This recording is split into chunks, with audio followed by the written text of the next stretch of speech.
55 years. What an accomplishment. Becky started taking dance lessons around the age of 8. She was a natural, her mother always stated. She trained in the styles of jazz, ballet, and tap. At the young age of 18, her lifelong dance teacher, Karen, decided to retire from teaching, offering the studio to her treasured student, Becky. Barely an adult, Becky took on the studio of approximately 50 students as both owner and instructor. Her first location was in West Valley City. For the next 55 years, the location of Becky's School of Dance would change multiple times as the studio continued to grow. Yet Becky never left the area of West Valley City and Kearns because of her commitment to serving the community she lived in and loved. Taking a class from Becky in the 70s at $5 a month was always a treat. Not only was she spunky and silly, but she made certain to introduce her students to a variety of creative movement. In addition to learning the fundamentals of tap, ballet, and jazz, Becky would include baton twirling, acrobats, as she called them, and of course, singing the words to all the fun music played on the record player. The skunk song was definitely one of her favorites. Class was always dismissed with some kind of treat, a piece of candy or a sticker. No wonder everyone loved going to dance with Miss Becky.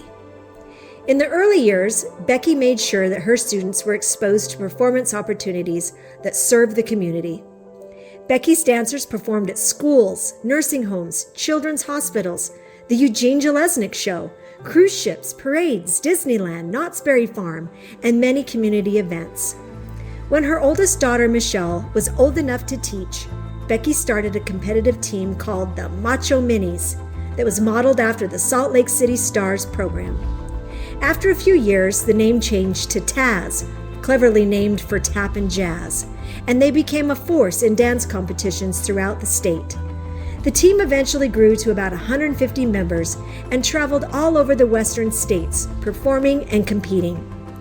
The display of trophies continued to grow and serve as a reminder of all the hard work and discipline of teachers and students.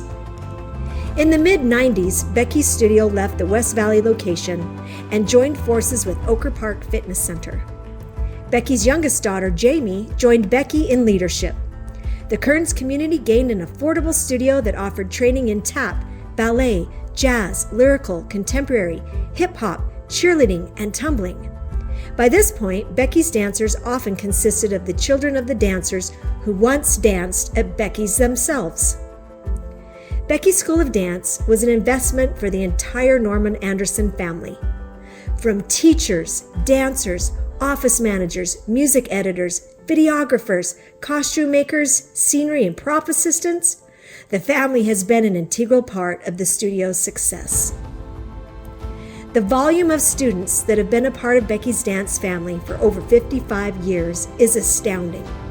The training received certainly served as a foundation and springboard for future education, as well as careers in dance. In fact, many students have danced on companies and drill teams in high school and college. Several students became dance teachers and studio owners. As the curtain drops for the final time on one of the longest-running studios in Utah, may we acknowledge the countless lives touched. On behalf of our entire dance family, we want to thank you, Miss Becky, for giving this community such a joyous place of learning and love.